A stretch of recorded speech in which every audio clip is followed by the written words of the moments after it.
take into account all factors, including what the REPA overlay says and what the comprehensive plan says. Does that help?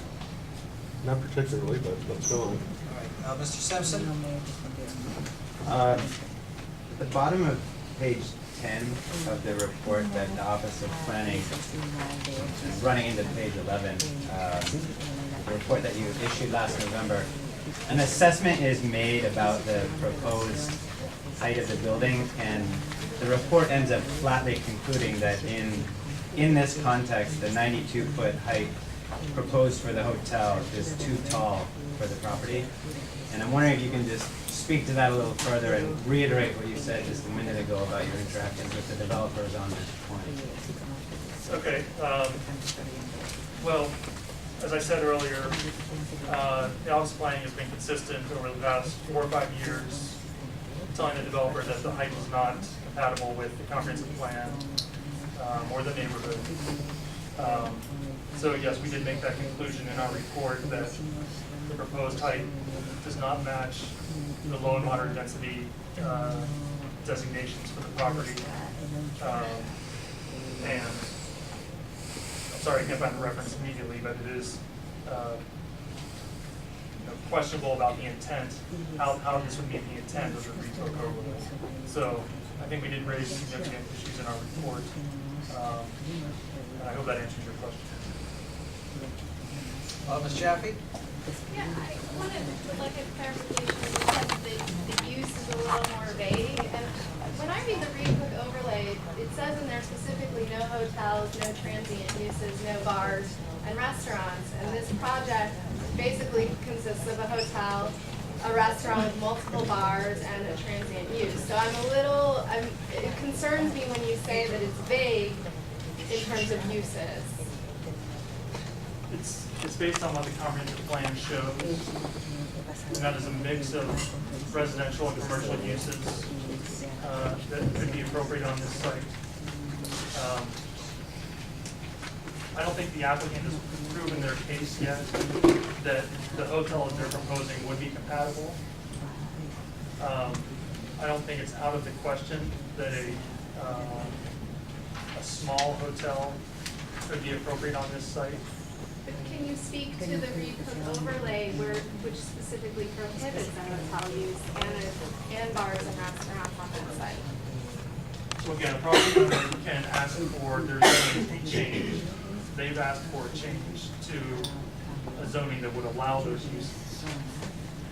But maybe I should reiterate also, there are policies in the plan which deal specifically with the REPA neighborhood.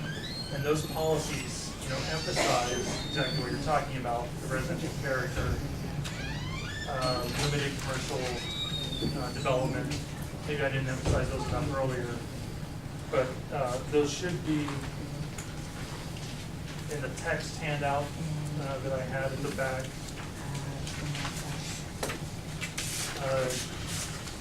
Near the bottom of the 3rd page, I would take a look there. That might describe what the comprehensive plan says about the REPA area, how residential uses are the predominant uses. Mr. Jerkovic? Thank you. The REPA overlay was written more than 50 years ago. There have been many exceptions to it. It was written more than 50 years ago. 20. No. Late 80s. In the 80s? Yeah. All right, so that's still, what, 20 years ago? 30? The point is that there's been a lot of exceptions that have come in the overlay that have been allowed to be built.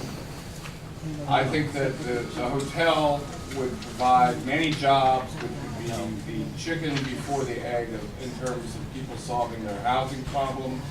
I think up and down Columbia Road, you see a wide array of mixed use. That means people living with businesses. I think that the hotel would abut some residential and then would also abut other commercial. So as far as I'm concerned, the hotel is an energetic project that would be beneficial for Adams Morgan, Washington in general. If you look at the other hotels in the area, they're all next to residential areas as well. Is there a question in there? My only question is, you know, why is there so, why has this become such an issue about the recook overlay or mixed use or the asset of this economic enterprise that would provide a lot of employment Where do you and live? chances. Where do I live? I live at 2800 Ontario Road.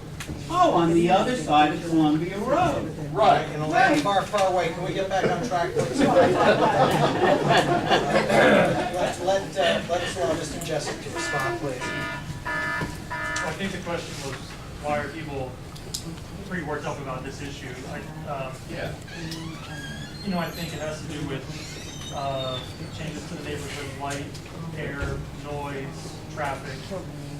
Certainly, you know, very understandable issues for those who live nearby.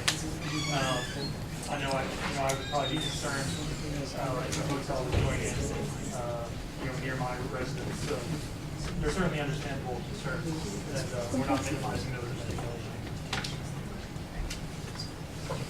I guess I was minimizing. Well, you recognize this young lady right here.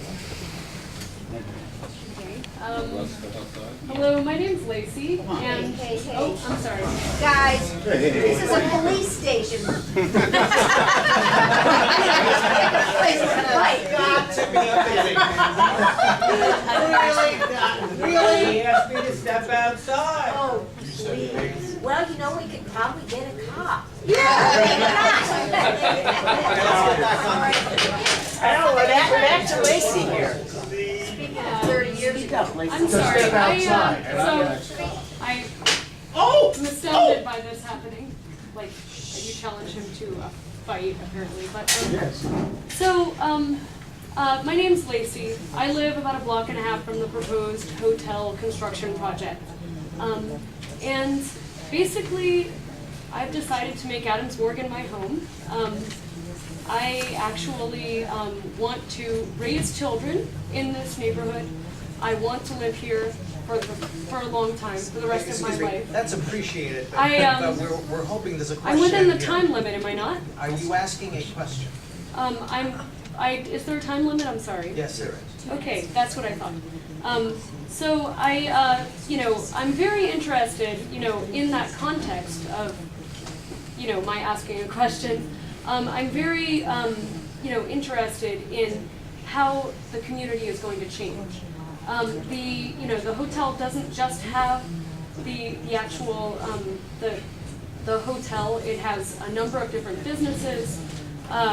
The businesses in the area, the small business owners, many of whom are, you know, when they become aware of the hotel, they believe that this would pose competition, that this would be something that would actually transform the entire area of the hotel and the entire area surrounding the hotel. Personally, I believe that it would drive a stake through the heart of what actually gives our region an actual economy, which is it's an artistic, eclectic community. It has interesting small businesses around it. It doesn't have all these corporate, you know, businesses. This is why people want to be here in the first place, and this is why people want to build a hotel here in the first place. And personally, I think that not only the hotel itself, but the businesses would actually change the nature of the surrounding economy. And I'm wondering how your report addresses that. The report does talk about, I don't know if you were here earlier, we spoke about that residential communities like Adams Morgan have very special character. That's what draws people to the neighborhood. It does, like you just said, it creates development pressure. And the one problem is, how do we keep that development pressure from overwhelming the neighborhood? And that is a policy that we've said the applicant needs to address. I don't know if you got our handout. It's at the back. It's number 8 on the very first page of the text handout. But that is a policy we've raised with the zoning commission. The zoning commission is aware of that concern. We've also asked for input from the Department of Small and Local Business Development. We've explained to them that there's a concern in the community about what's gonna happen to the local businesses. Maybe they can come up with some strategies to help preserve the local businesses. I did suggest to the applicant that maybe they